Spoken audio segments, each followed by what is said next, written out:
This is the 200XS by Amaran. It's Aputure's latest light in their budget video series that has actually just come out in 2023. Although it looks like the original 200X, there's a few differences that I'm going to go over in today's video on the 4 reasons why I believe the 200XS is the best budget video light for anyone doing any kind of video content. Whether you're a content creator, videographer, cinematographer, the 200XS can add a lot of value to your production and doesn't really cost that much money, is relatively affordable, especially when you look at all of the other lights in Aputure's lineup. So if you don't know what the 200XS is, it is a bi-color light that has a few upgrades from its original version. They've made the colors slightly better on it, the fan noise is a little bit better, and overall it is just a great light because of how versatile it is. So let's start off with the number 1 reason I believe this is the best light for video content creation.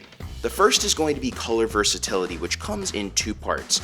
The first is going to be the upgrade to the S version of these lights, which have slightly better color accuracy. But the second part is actually going to be, since this light is bi-color, it's a lot more versatile since it's a 200 watt light versus something like a 60 watt light that's bicolor. So you get a lot more light overall out of this light, whether you're shooting at 3200, 5500, anywhere in between. You're going to get a lot more light output for the money compared to a lot of other lights in this output range.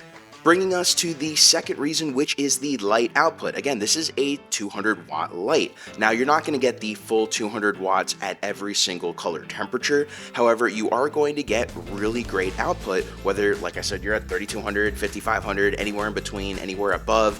You have really great color range, which means that whether you're shooting in an indoor scenario where there's a lot of tungsten lighting around, like in my apartment, or you're trying to match an outdoor color temperature, shoot closer or above 5500, you can do that with this light versus a lot of the traditional lights that a lot of us videographers, filmmakers are using, which are typically all daylight balance just to save on money and have a nice high light output. This gives you a little bit of both at a really affordable price. The third reason is going to be the size of this light. This light is really small. Interestingly enough, it's smaller than a lot of its competitors within Aputure themselves.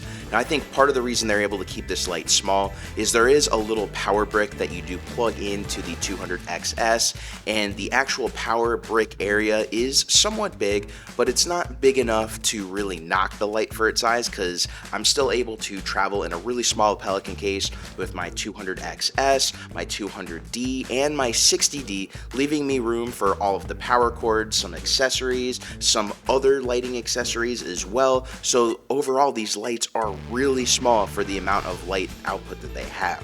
Now, the fourth is going to be one of the reasons why I didn't get the original 200X or the original 200D till recently, and that's going to be the fan noise. Now, on the 200XS and even the 200DS versions of these new lights, the fan noise is greatly improved. You can't really even hear the fan noise on these lights. So for those of you who may have been in a similar situation to me, where the fan noise was one of the things you were considering, you're not going to have that issue with these lights. Now, I did start using a 200D to use on some productions where I just needed an extra kick, but in those situations, the fan noise didn't really bother me. But in a situation like for YouTube, where I have my light literally like a foot away from me right here, and so if there was a lot of fan noise, I'd be picking it up in my microphone, and those are the situations where it's really nice to have a 200XS that you don't hear the fan noise. So I hope that helps some of you who are maybe on the fence on the 200XS, or wondering what's kind of the difference between the 200X and the 200XS, as they seem to have the same light output, they seem to be very similar overall, not that much difference in the price.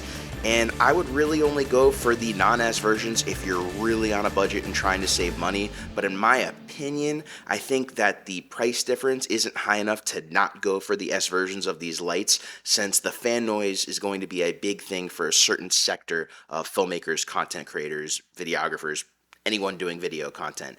If you have any questions about the Amaran 200XS, or you want to see more content on this kind of lighting equipment, make sure to put that in the comments below. And if you got knowledge and value out of today's video, please make sure to hit that like, subscribe, and notification bell to keep up to date with the latest videos from the channel.